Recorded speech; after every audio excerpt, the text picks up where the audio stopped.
Salut à toutes, salut à tous. Alors ce soir un live, donc comme vous l'avez vu, je vais vous parler de Taha Bouaf, puisqu'en fait l'actualité fait que ce monsieur a toujours des ennuis. Donc je vais vous en parler juste après. Ensuite on va parler aussi de l'abandon de la deuxième tranche de bétonisation à Dijon. Donc là c'est du très très local. Et pour rester sur cette thématique locale, je vous parlerai de l'initiative qui est excellente de partager C'est Sympa, qui lance justement une plateforme pour nous aider en fait à lutter contre différents projets qui sont tout pourris pour le vivant. Alors ce que je vais faire, je vais essayer de partager ce petit live que je suis en train de faire. En attendant, je vous dis, moi j'ai passé une bonne petite journée bien sympa. Hier, on s'est levé à 5 heures, on a bossé 13 heures, ensuite j'ai dû finir à 22 heures. Donc pour tous ceux qui nous disent mais oui, mais qu'est-ce que vous foutez dans la rue? Mais vous avez pas marre de faire chier les gens et tout, allez travailler, hein, bande de feignasses. On travaille. Il y a aussi des gens qui se mobilisent et qui bossent. Alors je vous invite aussi à partager le live. Voilà, donc vu que je le fais sur ma petite page, là, ma page pro, et du coup, il faut la repartager parce que je ne la fais pas depuis l'autre page. Alors, est-ce que je vais pouvoir partager? Je ne sais pas, on va voir. Oh, c'est magnifique, ça s'ouvre. Donc voilà, petit message quand même à tous ceux qui nous disent oui, vous êtes des feignasses et compagnie. Franchement, venez faire nos métiers et en même temps lutter pour le bien du vivant et que ça avance au niveau démocratique. Franchement, on en dépense de l'énergie, d'accord? Donc au lieu de nous insulter et de nous dire oui, venez plutôt nous aider, on a besoin de tout le monde. Et je m'en fous de savoir qui vous êtes, d'où vous venez. Voilà, le principal c'est que vous soyez de bonne volonté et surtout que vous arrêtiez de critiquer. Ah, parce que les gens qui critiquent, il y en a plein, plein partout. Donc voilà, on a plutôt besoin de gens motivés et constructifs. Voilà, le pacifisme, a priori, c'est un autre débat, puisque je vous parle de ça. Donc Taha Bouaf, j'ai fait un petit live la dernière fois, donc à propos de ce jeune journaliste de 22 ans qui est algérien, donc je pense que vous l'avez tous, vous le connaissez. Et donc ce monsieur, je le rappelle, hein, pour ceux qui n'ont pas vu le live précédent, ce monsieur, il est donc victime de répression physique dans la rue quand il fait son métier de journaliste, mais il est également victime d'une répression judiciaire énorme et maintenant financière. Donc il a lancé une cagnotte. Je réinvite les gens qui n'ont pas encore fait cette démarche à aller, s'ils peuvent le soutenir, à le soutenir. C'est très important. Voilà. Donc ce monsieur, pour faire suite à... Déjà, je le salue. T'as tout mon soutien, t'as tout notre soutien. Voilà. Merci. Heureusement qu'il y a des lanceurs d'alerte comme toi. Je rappelle encore une fois que c'est ce monsieur, c'est grâce à Ta qu'on a eu la vidéo de monsieur Benalla en train de molester quelqu'un comme en place de la Contrescarpe, donc quelqu'un qui venait défendre ses droits aussi. Donc voilà, là on voit très bien, donc lui il est très embêté aujourd'hui, on voit très bien le musellement de la presse dite d'opposition, mais là il ne s'agit même pas d'une presse d'opposition, c'est tout simplement d'une presse qui fait son travail, qui montre la réalité des choses, en tout cas qui essaye de le faire. Donc en réponse à tout ce qu'il est en train de mener, il faut savoir quand même il a été emprisonné, non, il a été arrêté, mis en garde à vue, son matériel saisi, on refuse de lui rendre. Enfin, je veux dire, c'est quand même une pression assez énorme qu'on lui met sur le dos. Le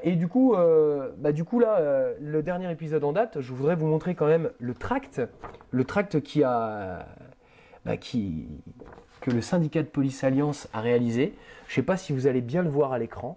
Peut-être que c'est à l'envers, hein, c'est possible. Donc je vous le lis, c'est marqué Alliance, donc haine anti-flic, Taha Bouaf à la rage. Vous voyez, Taha Bouaf à la rage. Et là, qu'est-ce qu'on voit? Un chien derrière des barreaux en train de baver, donc à la rage. Je signale quand même que dans le temps, vous savez ce qu'on faisait aux animaux qui avaient la rage, hein? Oui, on peut le dire, on les tuait, voilà, exactement. Et là, en fait, il y a un tract officiel d'un syndicat de police qui publie ce genre de choses-là, et je vous lis en fait quand même, je voulais pas le montrer ce tract parce que je voulais pas en fait alimenter, en fait réalimenter, mais je trouve que c'est suffisamment grave. En fait, voilà ce qu'on lui dit à ce monsieur. On lui dit qu'en fait il a la rage, voilà, donc en fait il ne fait que son métier, hein, je le signale. Taha Bouaf, sache que notre collègue n'est pas seul et qu'Alliance Police Nationale est à ses côtés. Alors pourquoi ils disent ça? Tout simplement parce qu'en fait, Taha Bouaf a dénoncé en fait le policier qui l'a maltraité. Il faut savoir quand même il s'est quand même fait défoncer son épaule. Il a eu l'épaule démise. Il s'est fait molester, il s'est fait savater bien comme il faut quoi. Donc il a porté plainte et il a dénoncé le policier incriminé. Et a priori, il n'y avait pas d'interdiction de le faire. Voilà, c'est une forme aussi de défense, parce que ce monsieur, il n'a pas le droit de faire son travail. Donc, si vous voulez, quand je vois ce genre de tract-là, déjà, moi, ça me révulse, parce qu'il s'agit bien d'un syndicat de police, Un syndicat de police, il est là pour... Enfin, les policiers sont là pour protéger les gens. Alors, je ne vais pas tomber dans le policier tous pourris et compagnie, non.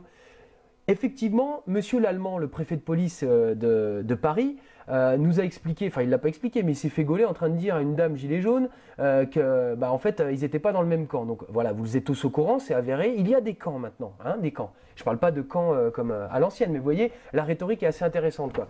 Donc il y a des camps, effectivement. On a le droit de défendre quelqu'un qui est dans son camp. Mais le top du top, ce serait de réussir à faire ça, c'est-à-dire à protéger l'un des nôtres, sans forcément agresser et engendrer, je veux dire, on va dire, aller encore plus dans l'alimentation de la haine et de la colère et de la violence. Parce que là, c'est clairement un appel à le défoncer, quoi. Un chien qui a la rage, on le tue, quoi. T'as Abouaf à la rage, donc ça veut dire qu'il faut tuer ta Abouaf. En gros, c'est un peu ça qu'il faut comprendre, quoi. Donc moi, si vous voulez, on a le droit de défendre les nôtres, mais il y a un moment donné aussi, il faut savoir le faire avec discernement. Et surtout, qui plus est quand ça vient d'un syndicat de police qui est censé en fait protéger les gens. Voilà. Donc là, moi, je pense que clairement, Tahabouaf étant d'origine, on va dire, algérienne, il y a aussi du racisme et Tahabouaf est très engagé dans la lutte contre le racisme. Et je pense que c'est ça qui déplaît. Il l'a dit, hein, j'ai lu dans le dernier live, un des derniers lives que j'ai fait, j'ai lu en fait tout son descriptif pour rappeler en fait tout son parcours et ce qu'il a vécu ces derniers temps. Donc voilà, je voulais absolument parler de ça. En gros, c'est grave parce que là, tout ça là, je prends la défense d'un journaliste déjà, mais c'est surtout que je dénonce l'appel à la violence, l'appel à la haine d'un syndicat de police, alors qu'il pourrait faire preuve de mesure et compagnie. Il y a d'autres moyens de communication pour soutenir leurs collègues. Ouais, vous comprenez? Là, aujourd'hui, c'est quand même très grave. On est en train de dériver. C'est pas qu'on est en train de dériver, c'est qu'on y est déjà. Musellement de la presse, mais on savate les manifestants. Je veux dire, nous sommes dans une dictature. Voilà, je le redis. On a glissé en fait, peut-être sans s'en rendre compte. Il y a des gens qui ont alerté, qui ont tiré la sonnette d'alarme. Mais là, voilà, c'est clair. Alors, vous voyez, j'ai pas envie de rigoler quand je parle de ces sujets-là, parce que c'est vraiment grave, quoi. Donc la justice, c'est pareil, hein, l'instrumentalisation de la justice, justice à deux vitesses, hein, on voit, hein, moi je prends l'exemple de Balkany, les années qu'il a fallu pour pouvoir le faire condamner, puis attendez, c'est pas encore fait, hein. Les Cahuzac courent encore, voilà. Par contre, attention, hein, je veux dire, le policier qui a jeté un pavé là dernièrement, il a pris 3 mois avec sursis. Bon, ok, j'ai pas de débat là-dessus, mais je peux vous dire que si ça avait été un manifestant qui plus est gilet jaune, alors là je vais vous dire, comme a dit Pierre-Emmanuel Barré, je vous invite d'ailleurs à aller voir ces vidéos. Il l'a dit, ça aurait été un gilet jaune ou un manifestant, ça aurait pas été avec sursis, ça aurait été le double. Voilà. Donc voilà, je pense qu'il faut le soutenir absolument, Tahabouaf, j'insiste vraiment là-dessus, parce que c'est ce type de personne qui nous fait du bien à nous en tout cas, des alertes comme ça, et il faut le soutenir parce qu'aujourd'hui il en prend vraiment plein la gueule, au sens propre comme au sens figuré. Alors on va essayer de passer sur quelque chose de plus positif. Donc c'est toujours bien de parler, de dénoncer ce qui ne va pas, d'être force de proposition, ça c'est encore mieux. Et là aussi d'annoncer quand il y a des choses qui se passent de bien. Alors, à quand même prendre avec des pincettes, hein, cette histoire-là, mais en gros, donc là on va rester sur du local. Donc dans l'agglomération dijonnaise, il y a une zone qui s'appelle les Lentillères, qui depuis quelques années est investie. Donc on va dire que c'est illégal pour l'instant, c'est la réalité des choses, hein. Des jardins, des très anciens jardins sont investis par un collectif, donc le collectif des Lentillères, qui ont mis en place des jardins collaboratifs avec le grand mot et la permaculture, en fait une autre forme d'agriculture. Et ça fait des années et des années que le Grand Dijon, puisqu'on est dans une logique d'urbanisation et surtout de création d'habitation, le Grand Dijon essaye de déloger ces gens-là pour pouvoir bétonner, urbaniser. Alors, il y a un projet d'éco-quartier. Alors, je pense que vous avez tous en tête ce que peuvent donner des projets éco-quartier aujourd'hui. Voilà, ils n'en ont que le nom, hein, on est bien d'accord, avec une petite façade sympa, j'exagère, hein, je suis vilain, mais en gros, vous mettez un petit peu de bois, un petit peu de trucs, vous essayez un petit peu de ne pas mettre des façades uniformes avec des dégradés, des changements de niveau, voilà, un peu de verdure. Deux, trois petits arbustes et tout, et vous avez un écoquartier. Oui, si, c'est ça, c'est un écoquartier, ça s'appelle comme ça. Oui, ils ont le droit, personne n'a le monopole de l'écoquartier, hein. Non, écoutez, clairement, c'est de la bétonisation pour faire des habitats, donc il y en a besoin des habitats. Mais là, aujourd'hui, le projet des Lentillères, c'est un projet qui peut être viable, c'est un projet qui pourrait faire. Alors, il s'avère forcément, mais donc, il y a une annonce, donc c'est apparemment l'abandon de la deuxième tranche de bétonisation du dernier espace nature de Dijon. donc en lieu et place des jardins collaboratifs. Donc on va dire qu'on va saluer cette victoire, c'est-à-dire qu'il y a vraiment l'abandon du projet initial qui était en fait de tout bétonner et compagnie. Faut pas se leurrer, hein, c'est un petit peu, on va mettre ça sur le même plan qu'Europa City. Le projet est abandonné, mais vous inquiétez pas. Des projets, il y en a plein à l'appel, il y en a plein, il y en a à l'appel, pardon. Donc du coup, faut rester très vigilant. À noter quand même, alors je vous lis parce que ça vaut des points. Franchement, il y a des moments où en fait on se dit oui, alors c'est nous qui exagérons. Vous savez, on nous traite de bobos socialo-écolo-communistes. Voilà, écoutez bien ces paroles de Monsieur Rebsamen qui est maire de Dijon. Alors c'est assez énorme, c'est assez énorme. Où je retrouve la petite page, on y va. Alors, on est ici. Donc je vous lis l'article. Hein, donc c'est paru dans le bien public. Attention, hein, c'est bijou. Donc la ville renonce à la deuxième phase de l'écoquartier des jardins maraîchers. Donc déjà, c'est dommage quand même, parce que c'est des écoquartiers, c'est quand même super, c'est écolo. Écoquartier, c'est écolo. On met écolo à toutes les sauces. Hein.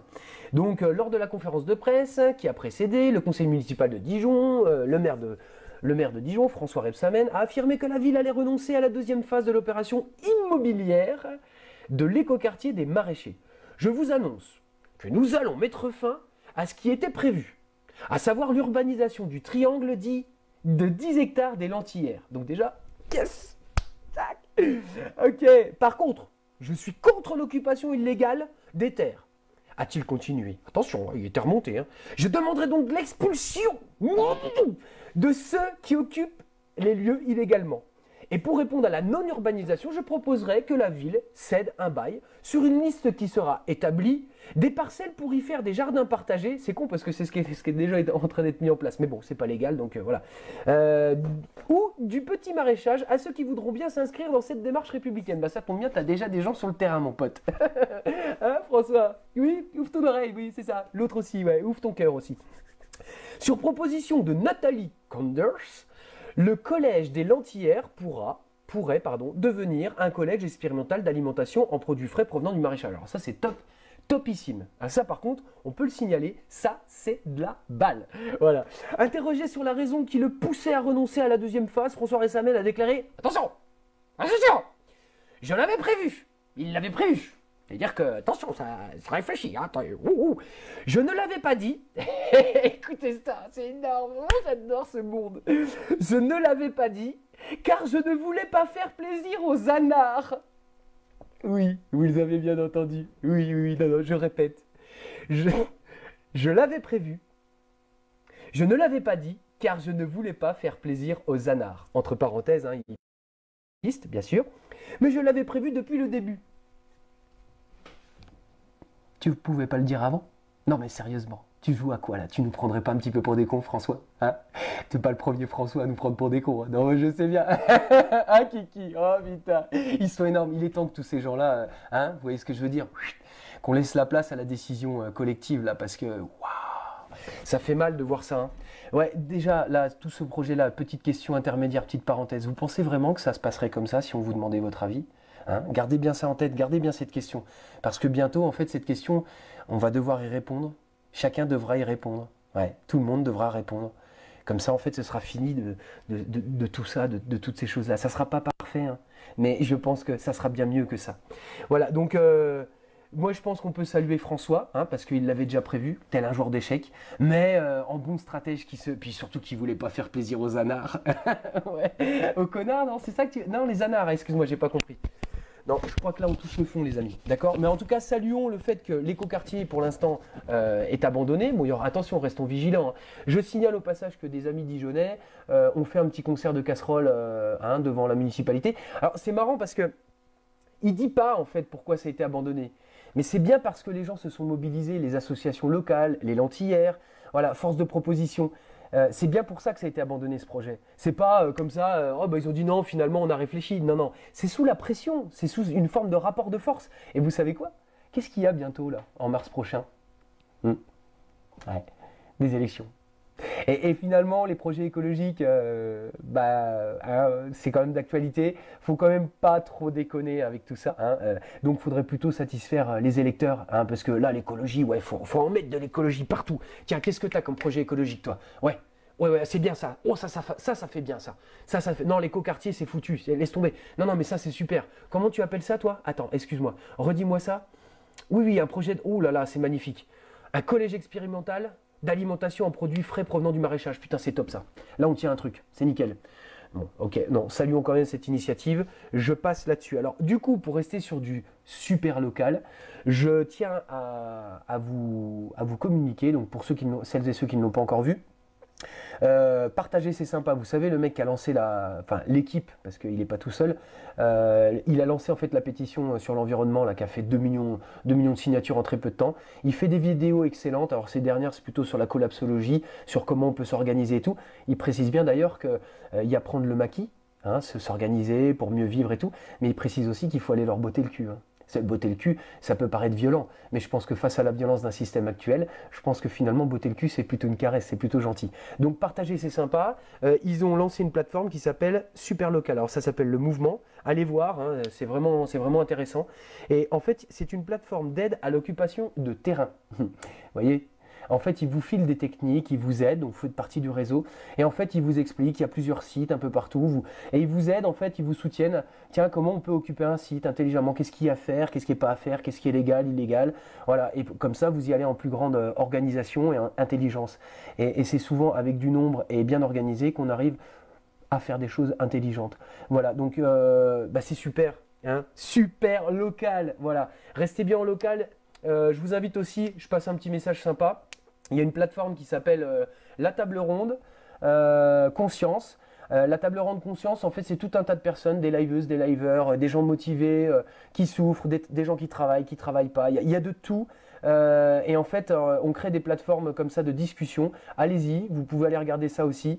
C'est très intéressant. Ça s'appelle La Table Ronde Conscience. Et là, vous allez retrouver en fait tout un tas de personnes comme vous et moi. En fait, on ne cherche qu'une seule chose, à préserver le vivant et à faire en sorte qu'on ait une véritable démocratie. Voilà, bon, je vous invite à liker, forcément, à partager ce live partout, à partager tous les lives des gens qui communiquent comme ça. Hein. Il n'y a pas d'exclusivité, c'est moi le meilleur, gna, gna, gna, gna, gna. Non, on doit construire une société inclusive, voilà, inclusive, collaborative. C'est la coopération qui va nous sauver. Hein. Tous ceux qui seront comme ça, gna, gna, gna, à protéger leurs petits précarés, ça va être compliqué pour eux le jour où ils n'auront plus rien. Hein, parce qu'ils viendront puis ils feront s'il vous plaît, ah oui, non. Voilà, je vous fais des gros bisous, allez tous bien vous faire aimer, c'est super important quoi. Hein, allez, à très vite. Rendez-vous aussi sur les marchés et tout, mais ça n'a pas de, hein, ça n'a rien à faire ici. Bisous.